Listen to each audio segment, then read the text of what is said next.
അല്ലാഹു തആല ആദ്യമായി കൊണ്ട് വിചാരണ ചെയ്യുക നിസ്കാരത്തെ സംബന്ധിച്ച. ഇന്ന അവ്വല മാ യുഹാസബു ബിൽ അബ്ദു യൗമൽ ഖിയാമത്തി മിൻ അമലിഹി അസ്സലാത്തു. റസൂലുള്ളാഹി സ്വല്ലല്ലാഹു അലൈഹി വസല്ലം പറഞ്ഞു, പരലോകത്ത് നമ്മുടെ കർമ്മങ്ങളിൽ നിന്ന് അല്ലാഹു തആല ആദ്യമായി വിചാരണ ചെയ്യുക ആ മനുഷ്യൻ നമസ്കരിച്ചിട്ടുണ്ടോ എന്ന്. നമ്മൾ നമസ്കരിച്ചിട്ടുണ്ടോ എന്നാണ് അല്ലാഹു തആല ആദ്യമായി കൊണ്ട് നോക്കുക. എന്നിട്ട് റസൂലുള്ളാഹി സ്വല്ലല്ലാഹു അലൈഹി വസല്ലം പറഞ്ഞു, ഫൈൻ സ്വലഹത് ഫഖദ് അഫ്ലഹ വ അൻജഹ. ആരെങ്കിലും നമസ്കാരത്തിന്റെ കാര്യത്തിൽ സൂക്ഷ്മത പാലിച്ചിട്ടുണ്ട് എങ്കിൽ, അത് ശ്രദ്ധിച്ചിട്ടുണ്ട് എങ്കിൽ അവൻ പരലോകത്ത് വിജയിച്ചു.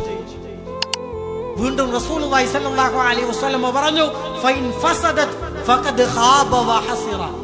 ആരെങ്കിലും നിസ്കാരത്തിന്റെ കാര്യത്തിൽ അതിൽ അപാകതകൾ വരുത്തിയിട്ടുണ്ട് എങ്കിൽ, നമസ്കരിച്ചിട്ടില്ല എങ്കിൽ അവന്റെ നാശകരമായ ജീവിതം അവിടെ മുതൽ ആരംഭിക്കുകയാണ് എന്ന്.